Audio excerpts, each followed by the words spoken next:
वैशाख मास में सुनने वाली पूरे महीने में इस कथा का पाठ करने पर भगवान विष्णु प्रसन्न होते हैं। वैशाख मास में भगवान विष्णु की पूजा पूजा अर्चना करने से व्यक्ति को शुभ फल की प्राप्ति होती है। वैशाख मास को धर्म और करुणा का प्रतीक माना जाता है। मान्यता है कि इस महीने में भगवान परशुराम और गौतम बुद्ध का जन्म हुआ था।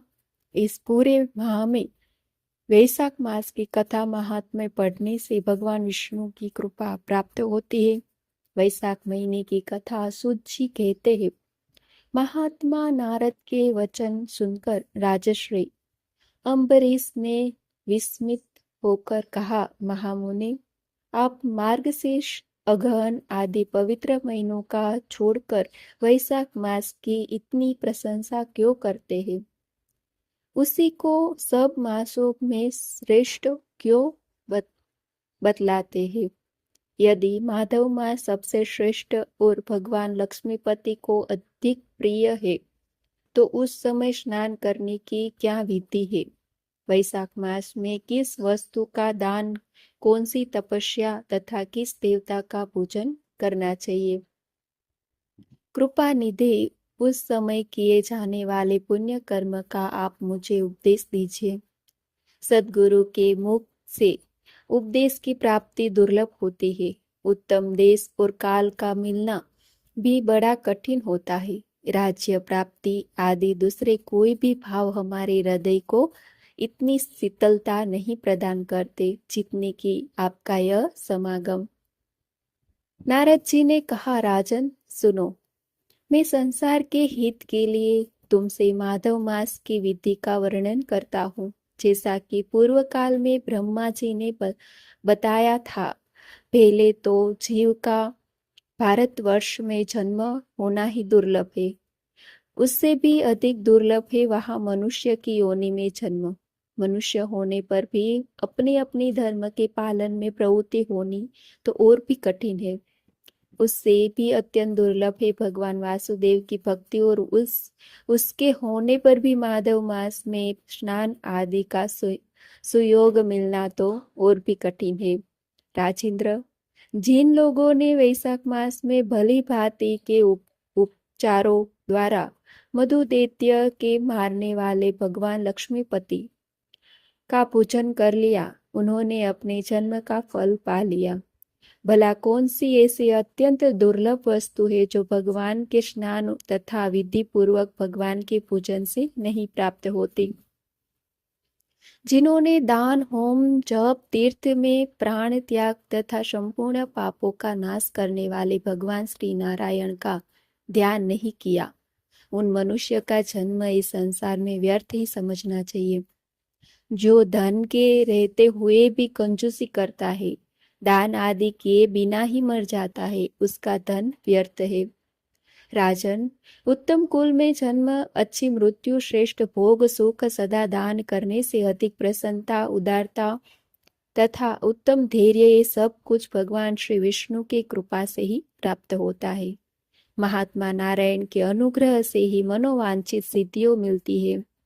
जो कार्तिक में, माघ में तथा माधव को प्रिय लगने वाले वैशाख मास में स्नान करके मधुहंता लक्ष्मीपति दामोदर की विशेष विधि के साथ भक्ति पूर्वक पूजा करता है और अपनी शक्ति के अनुसार दान कर देता है, वह मनुष्य इस लोक का सुख भोग कर अंत में श्री हरि के पद को प्राप्त करता है। भूप, जैसे सूर्योदय होने पर अंधकार नष्ट हो जाता है, उसी प्रकार वैशाख मास में प्रातः स्नान करने से अनेक जन्मों की उपार्जित पाप राशि नष्ट हो जाती है। यह बात ब्रह्मा जी ने मुझे बताई थी। भगवान श्री विष्णु ने माधव मास की महिमा का विशेष प्रचार किया है। अतः इस महीने में आने पर मनुष्यों की पवित्र करने वाले पुण्य जल से परिपूर्ण गंगा तीर्थ, नर्मदा तीर्थ, यमुना तीर्थ अथवा सरस्वती तीर्थ में सूर्योदय से पहले स्नान करने भगवान मुकुंद की पूजा करनी चाहिए। इससे तपस्या का फल भोगने के पश्चात अक्षय स्वर्ग की प्राप्ति होती है। भगवान श्री नारायण अनामय रोग व्याधि से रहित है। उन गोविंद देव की आराधना करके तुम भगवान का पद प्राप्त कर लोगे। राजन, देवाधिदेव लक्ष्मीपति पापों का नाश करने वाले हैं, उन्हें नमस्कार करके चैत्र की पूर्णिमा को इस व्रत का आरंभ करना चाहिए। व्रत लेने वाला पुरुष यमनियों का पालन करे, शक्ति के अनुसार कुछ दान दे, हविष्यान्न भोजन करे, भूमि पर सोए, ब्रह्मचर्य व्रत में दृढ़ता पूर्वक स्थित रहे तथा हृदय में भगवान श्री नारायण का ध्यान करते हुए कुछ आदि तपस्याओं के द्वारा शरीर को सुखाए। इस प्रकार नियम से रहकर जब वैशाख की पूर्णिमा आए उस दिन मधु तथा तेल आदि का दान करे। श्रेष्ठ ब्राह्मणों को भक्तिपूर्वक भोजन कराए, इन्हें दक्षिणा सहित घेनु दान दे तथा वैशाख स्नान के व्रत में जो कुछ त्रुटि हुई हो उसकी पूर्णता के लिए ब्राह्मणों से प्रार्थना करे। भोपाल, जिस प्रकार लक्ष्मी जी जगदीश्वर माधव की प्रिया है, उसी प्रकार माधव मास भी मधुसूदन को बहुत प्रिय है। इसी तरह उपर्युक्त नियमों के पालन पूर्वक 12 वर्षों तक वैशाख स्नान करके अंत में मधुसूदन की प्रसन्नता के लिए अपनी शक्ति के अनुसार व्रत का उद्यापन करे। अम्बरीश, पूर्व काल में ब्रह्मा जी के मुख से मैंने जो कुछ सुना था वह सब वैशाख मास का महात्म्य तुम्हें बता दिया। अम्बरीश ने पूछा, मुने, स्नान में परिश्रम तो बहुत थोड़ा है, फिर भी उससे अत्यंत दुर्लभ फल की प्राप्ति होती है। मुझे इस पर विश्वास क्यों नहीं होता? मुझे मोह क्यों हो रहा है?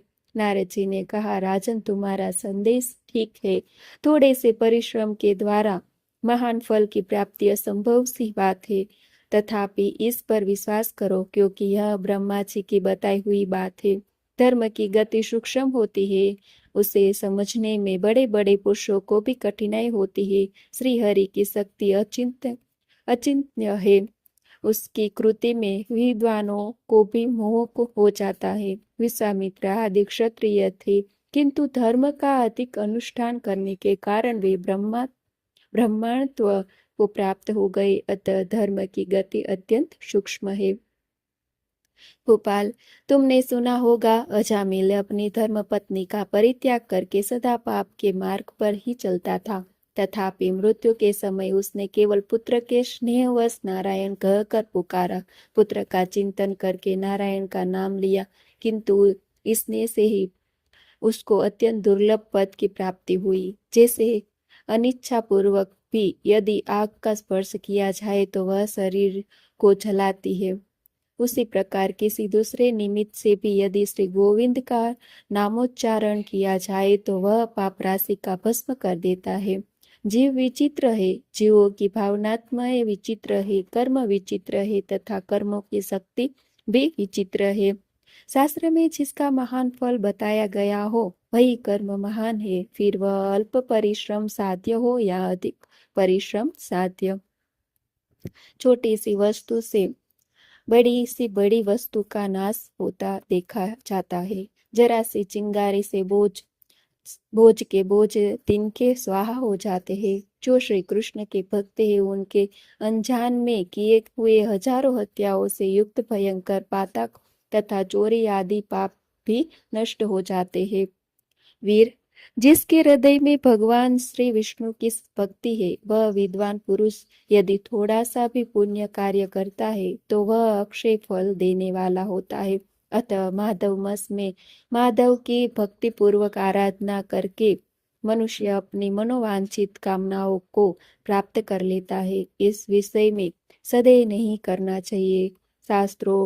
शास्त्रों विधि से किया जाने वाले छोटे से छोटे कर्म क्यों न हो, इसके द्वारा बड़े से बड़े पाप का भी क्षय हो जाता है तथा उत्तम कर्म की वृद्धि होने लगती है। राजन, भाव तथा भक्ति दोनों की अधिकता से फल में अधिकता होती है।